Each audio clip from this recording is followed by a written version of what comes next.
ਇਸ ਮਾਰਚ ਵਿੱਚ ਸ਼ਾਮਿਲ ਹੋਣ ਦੀ ਬੇਨਤੀ ਕੀਤੀ ਜਾਂਦੀ ਹੈ। ਵਧੇਰੇ ਜਾਣਕਾਰੀ ਲਈ ਤੁਸੀਂ ਹੇਠ ਦਿੱਤੇ ਨੰਬਰ ਤੇ ਸੰਪਰਕ ਕਰ ਸਕਦੇ ਹੋ।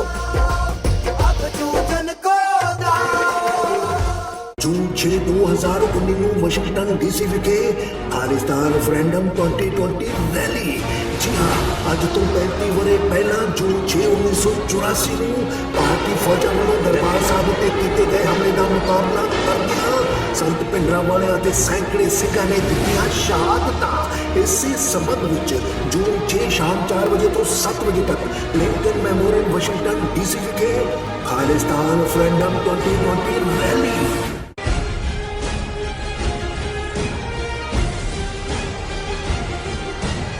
Viewers welcome back in our programme.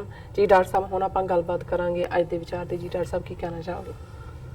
देखो, ਜਦੋਂ ਵੀ ਕੋਈ ਭਾਣਾ ਵਪਰਾਇਆ ਜਾਂਦਾ ਹੈ, ਘੱਲੂਘਾਰੇ ਹੁੰਦੇ ਨੇ, ਨਸਲਕੁਸ਼ੀਆਂ ਹੁੰਦੀਆਂ, ਕੌਮ ਪ੍ਰੀਖਿਆਵਾਂ ਚੋਂ ਗੁਜ਼ਰਦੀ ਹੈ, ਬਿਲਕੁਲ, ਤੇ ਉਸ ਪੀਰੀਅਡ ਦੇ ਵਿੱਚ ਲਿਟਰੇਚਰ ਜਿਹਨੂੰ ਅਸੀਂ ਸਾਹਿਤ ਕਹਿੰਦੇ ਹਾਂ, ਉਸ ਦਾ ਇੱਕ ਰੋਲ ਹੁੰਦਾ ਹੈ ਕਿ ਉਸ ਦੇ ਮੰਜ਼ਰਨਾਮੇ ਨੂੰ ਸਪੀਡ ਦੇ ਕਿਵੇਂ ਕਿਹਨਾਂ ਲਫ਼ਜ਼ਾਂ ਦੇ ਵਿੱਚ, ਔਰ ਉਹਦੇ 'ਚ ਵੀ ਅੱਗੋਂ ਪੋਇਟਰੀ ਦਾ ਇੱਕ ਖਾਸ ਰੋਲ ਹੁੰਦਾ ਹੈ। ਕੱਲ੍ਹ ਅਸੀਂ ਇਸ ਸੈਗਮੈਂਟ 'ਚ ਅਫਜ਼ਲ ਅਹਿਸਨ ਰੰਧਾਵਾ ਜਿਨ੍ਹਾਂ ਨੇ ਸਭ ਤੋਂ ਪਹਿਲਾਂ ਜਿਹੜੀ ਹੈ ਉਹ ਸਪੀਡ ਨੂੰ ਜ਼ਾਹਰ ਕੀਤਾ, ਉਹਨਾਂ ਦੀ ਨਜ਼ਮ ਪੜ੍ਹੀ ਸੀ।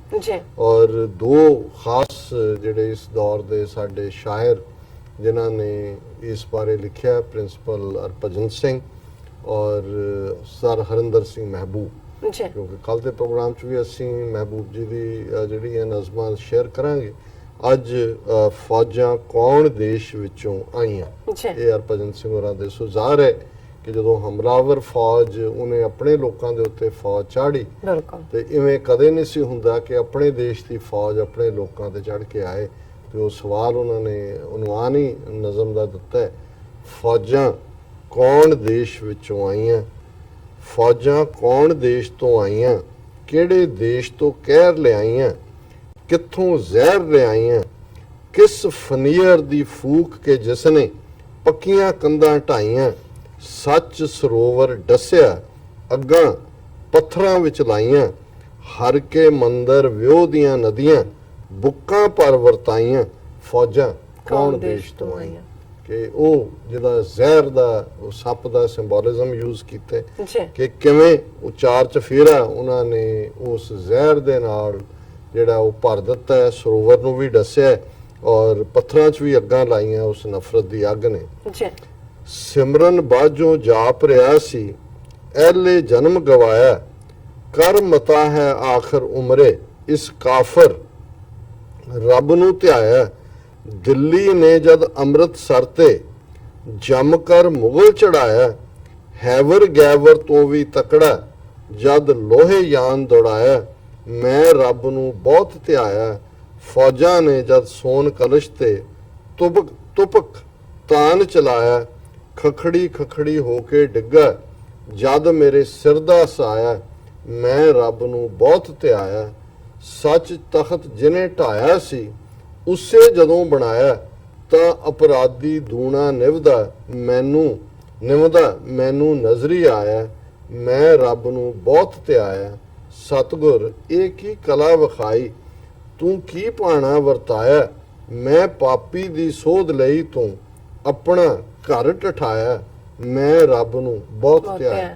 ਹੁਣ ਹਰਭਜਨ ਸਿੰਘ ਔਰ ਉਸ ਦੌਰ ਦੇ ਵਿੱਚ ਬਹੁਤ ਸਾਰੇ ਜਿਹੜੇ ਸਿੱਖੀ ਤੋਂ ਦੂਰ ਸਨ, ਕੁਛ ਨਾਸਤਕ ਹੋ ਚੁੱਕੇ ਸੀ, ਇੱਕਦਮ ਉਹਨਾਂ ਦੇ ਵਿਚਲਾ ਜਿਹੜਾ ਵਿਸ਼ਵਾਸ, ਸਿੱਖੀ, ਸ਼ਰਧਾ ਵਾਪਸ ਮੁੜ ਆਈ। ਔਰ ਇਹ ਹਰਭਜਨ ਸਿੰਘ ਜਦੋਂ ਇਹ ਕਹਿ ਰਹੇ ਨੇ ਕਿ ਵੀ ਮੈਂ ਤਾਂ ਕਾਫਰ ਬਣਿਆ ਹੋਇਆ ਸੀ, ਦੂਰ ਚਲਾ ਗਿਆ ਸੀ ਤੇਰੇ ਤੋਂ, ਪਰ ਤੂੰ ਆਪਣਾ ਆਪ ਢਵਾ ਕੇ ਮੈਨੂੰ ਵਾਪਸ ਜਿਹੜਾ ਹੈ ਇਸ ਪਾਸੇ ਲਿਆਂਦਾ।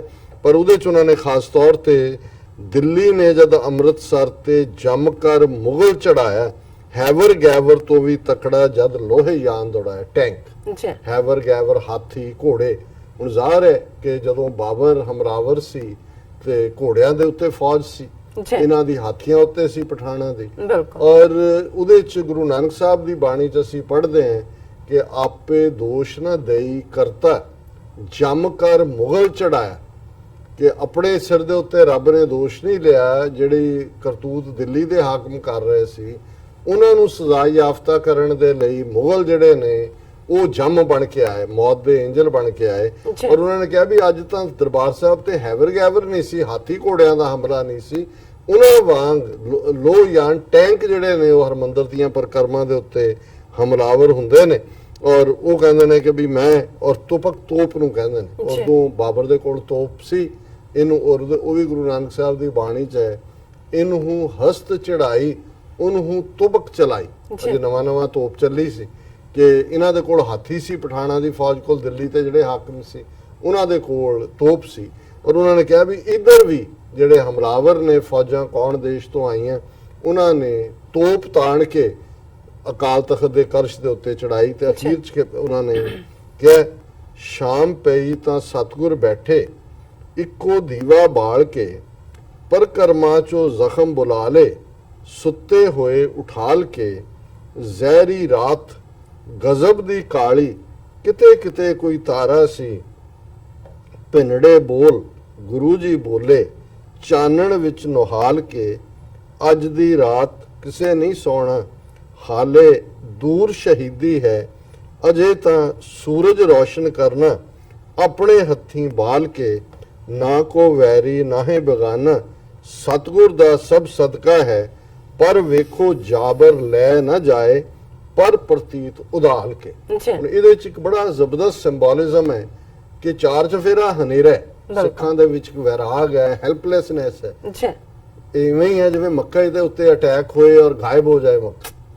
ਲੇਕਿਨ ਇਹ ਜਿਹੜੇ ਨੇ ਉਹ ਹੋਪ ਦੇ ਰਹੇ ਨੇ ਕਿ ਭਾਈ ਸਤਿਗੁਰੂ ਨੇ ਚਾਨਣ ਦਾ ਦੀਵਾ ਬਾਲਿਆ ਉਹ ਸਾਰੇ ਹਨੇਰੇ ਦੇ ਵਿੱਚ, ਔਰ ਇਹ ਆਪਣੇ ਪਿਆਰੇ ਸਿੱਖਾਂ ਨੂੰ ਭਿੰਨੜੇ ਬੋਲ ਗੁਰੂ ਜੀ ਬੋਲੇ, ਚਾਨਣ ਵਿੱਚ ਨੁਹਾਲ ਕੇ, ਸਾਰੇ ਪਾਸੇ ਗੁਰੂ ਦੀ ਆਮਦ ਨੇ ਚਾਨਣ ਪੈਦਾ ਕਰਕੇ ਕਿਹਾ ਕਿ ਭਾਈ ਅਜੇ ਇਹ ਰਸਤਾ ਹੁਣ ਸ਼ਹੀਦੀਆਂ ਦਾ ਦੌਰ ਸ਼ੁਰੂ ਹੋਇਆ ਹੈ, ਔਰ ਤੁਸੀਂ ਬੇਸ਼ੱਕ ਸਾਡਾ ਸਿਧਾਂਤ ਨਾ ਕੋ ਵੈਰੀ ਨਾਹੇ ਬਗਾਨਾ, ਅਸੀਂ ਕਿਸੇ ਨਾਲ ਨਫ਼ਰਤ ਨਹੀਂ ਕਰਨੀ, ਪਰ ਵੇਖੋ ਜਾਬਰ ਲੈ ਨਾ ਜਾਏ, ਪਰ ਪ੍ਰਤੀਤ ਉਦਾਲ ਕੇ, ਉਦਾਲਣਾ ਕਿਡਨੈਪਿੰਗ, ਪਰ ਜ਼ਾਬਰ ਨੂੰ ਇਹ ਨਾ ਲੱਗੇ ਕਿ ਉਸ ਨੇ ਸਾਡਾ ਟਰਸਟ ਖਤਮ ਕਰਕੇ, ਸਾਡਾ ਹਰਮੰਦਰ ਖਤਮ ਕਰਕੇ ਉਹ ਜਿੱਤ ਗਿਆ।